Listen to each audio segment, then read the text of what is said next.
This is the Range Rover Evoque, that's Evoque with a Q, and looking at it you notice a blend of ruggedness, alertness, the confident stance, and striking design elements slathered over the body that help it to stand out, but underlying all of that is a daring sort of one-of-a-kind look that you only used to see in concept cars. The interior of this little posh is similarly unique. You're looking at Evoque's very top-line model, the Autobiography Edition.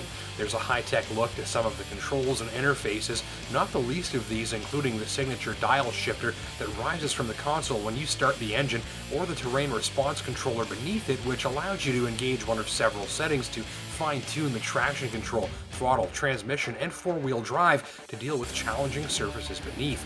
It's a classy world of aluminum, high-grade leather, and stitching in here, with an overall atmosphere that's luxurious, laid back, and high-tech, but certainly not overdone. This one's loaded. You also get Meridian audio, navigation, outward-looking hazard detection systems including blind spot monitoring, lane departure warning alarm, and forward collision alert.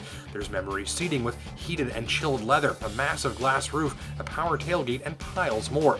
You'll find space for 4 adults, but the rear seat entry is a little tight and overall room is adequate, not abundant. Ditto with the cargo hold. Little issue if you pack lightly, though it does fill up quickly.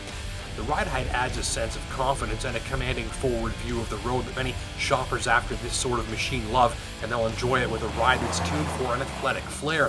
On rough pavement, Evoque often feels busy and stiff, thank the large wheels and thin tires, but you won't mind if you're a fan of driving something that feels secure and quick to respond in corners. If that's not your thing, find an Evoque with smaller wheels for a more comfortable ride. All units get this 2-liter 240 horsepower turbo 4-cylinder. It's a good all-around performer with low-end torque contributing to effortless and quiet low-rev performance when you're driving gently, and boot down it sounds fairly pleasing and whisks the Evoque along nicely. Most folks should find this engine feels just right, which is a good thing since there's no other engine option available. Notably, this power plant has a list of fuel-saving technologies to keep it from emptying its tank faster than an orbit-bound rocket thruster. These include direct injection, a 9-speed automatic, and Autostop.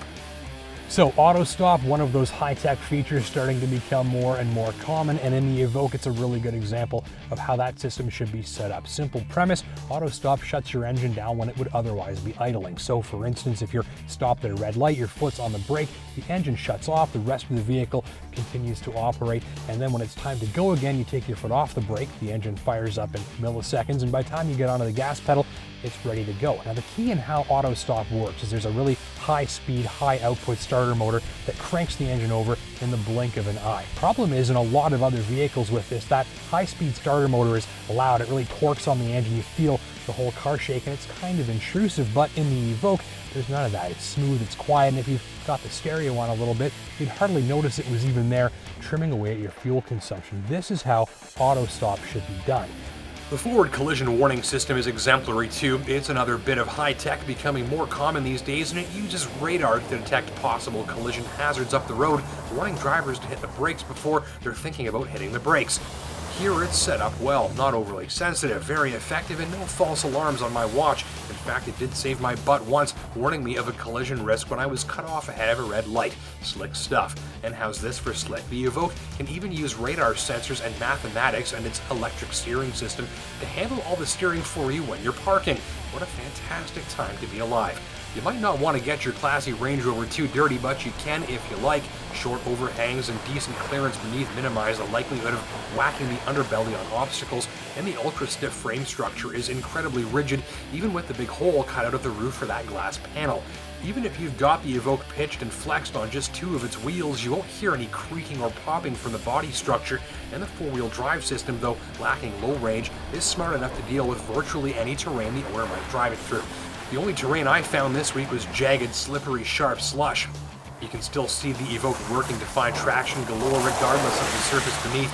Even if you just leave the terrain response system in its all-purpose auto setting, it finds enough grip to get moving confidently. Use the snow mode for extra slippery stuff as needed, and the throttle, transmission, and all-wheel drive power split adjust accordingly. So there you have it, concept car looks, a gorgeously trimmed cabin, above average capability, and a long list of advanced features, many of which are fine examples of how advanced features should be done.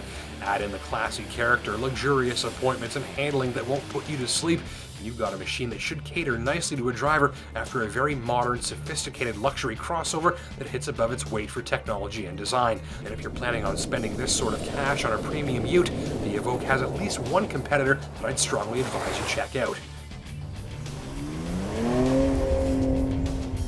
This Porsche Macan isn't quite the head turner that the Evoque is, and for the same sort of money as our Land Rover tester, this Porsche doesn't come close to the same level of featured content, high-tech gadgets, and lavish materials. But here's the thing, if you're more concerned with performance than posh factor and gadgets, well, you get 100 more horsepower and an authentic Porsche driving experience here. Now let's sum up the lavish, striking, one-of-a-kind, top-of-the-line Evoque autobiography. You'll likely like the gorgeous cabin, plentiful list of advanced and effective gadgets, confident traction, confident off-road performance, and especially the head-turning looks that don't come close to blending in. You may wish for a softer and more comfortable ride on some surfaces and maybe a little more interior and cargo space.